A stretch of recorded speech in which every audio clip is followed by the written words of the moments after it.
Hello student, हमारे YouTube channel में आपका स्वागत है। आज हम लोग सीखने वाले हैं समुच्च sets. 9th standard and 11th standard में आपको मिलने वाला है सेट्स समुच्च। तो हम सीखेंगे सेट्स क्या है। एक एग्जाम्पल इस पर हम आपको बताने वाले हैं। एक तो एग्जाम्पल बताएंगे तब इसका डिफिनेशन बताने वाला हूँ। तो सबसे पहला एग्जाम्पल, आपसे पूछा जाए कि आपके लिए कौन से टीचर अच्छे हैं, तो आपको यदि इंग्लिश समझ में आ रहा है तो आप इंग्लिश वाले सर को अच्छे बोलेंगे, या मैथ समझ में आ रहा है तो मैथ वाले सर को अच्छे बोलेंगे, या आपको साइंस समझ में ज़्यादा आ रहा है तो आप साइंस वाले सर को अच्छे बोलेंगे। यदि किसी दूसरे पर स्टूडेंट से यदि पूछा जाए आपके लिए कौन से अच्छे टीचर हैं, तो उनको जो सब्जेक्ट समझ में आ रहा है, जैसे हिंदी समझ में आ रहा है तो हिंदी वाले सर को बताएंगे, इंग्लिश समझ में आ रहा है तो इंग्लिश वाले सर को अच्छे बताएंगे, मैथ समझ में आ रहा है तो मैथ।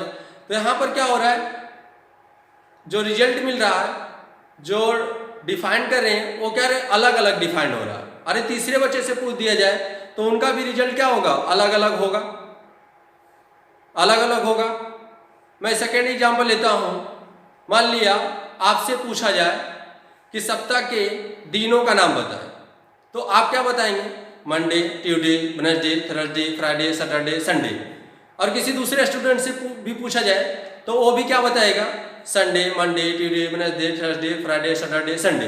तीसरे से भी पूछा जाए तो यही बताएगा। तो सबका जो रिजल्ट है वो क्या है, सबका जो डिफाइन कर रहा है वो क्या है, सेम आ रहा है। तो इसको हम क्या बोलते हैं, वेल डिफाइंड बोलते हैं।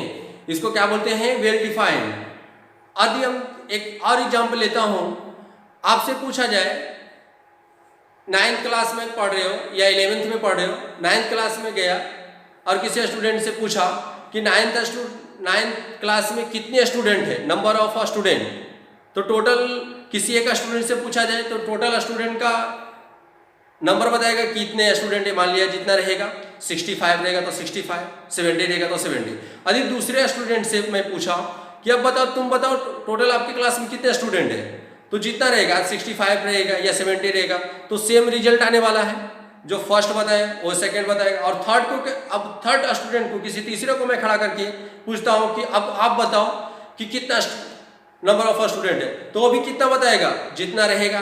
ये 65 है तो 65, 70 रहेगा तो 70। तो सबका जो रिजल्ट आ रहा है वो क्या आ रहा है, वेल डिफाइंड आ रहा है। तो जो जिसका डिफाइंड, जो वेल डिफाइंड होगा, सुपरिभाषित होगा, उसे हम समुच्च कहते हैं। और इसके जो पहला एग्जाम्पल लिया था उसमें जो रिजल्ट आ रहा था, जो परिभाषित हो रहा था, सबका रिजल्ट अलग अलग आ रहा था, तो उसको हम समुच्च नहीं कहते हैं, उसे हम समुच्च नहीं कहेंगे। तो हम चलेंगे समुच्च का डेफिनेशन सीखते हैं। समुच्च किसे कहते हैं, एक collection of well defined object is called set. सुपरिभाषित वस्तुओं का संग्रह ही समुच्च कहलाता है। समुच्च को अंग्रेजी वर्णमाला के बड़े अक्षरों द्वारा डिनोट किया जाता है, व्यक्त किया जाता है। Capital A, capital B, capital C, A set होगा। कैपिटल से डिनोट करते हैं वो सेट होगा। इनके मेंबर्स, इनके एलिमेंट्स, सदस्य, घटक को हम अंग्रेजी वर्णमाला के स्मॉल लेटर से रिप्रेजेंट करते हैं, डिनोट करते हैं। Small a, small b, small c, comma dot dot, small x, small y, small z से हम राइट करते हैं। हम समुच्च को लिखते हैं कैसे, अब ये समझेंगे। तो जैसे मैंने आपको बताया कि सप्ताह के 7 दिन को लिखना, तो मान लिया ये सेट ए है, समुच्चय है, तो कैपिटल ए इक्वल टू क्या हो जाएगा, notation sign Sunday, comma Monday, comma Tuesday, comma Wednesday, comma Thursday, comma Friday, comma Saturday, notation sign one.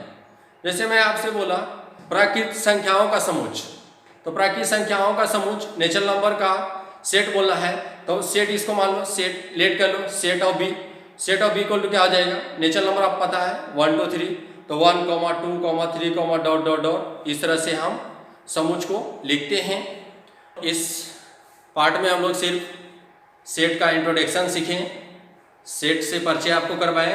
आगे आप लोग को बताने वाला हूँ representatives of set, type of set. Represent कैसे करते हैं सेट्स को और टाइप ऑफ सेट बताने वाले हैं। यदि मेरी जानकारी आपको अच्छी लगी हो तो मेरे चैनल को सब्सक्राइब, लाइक, शेयर कीजिए। Thank you.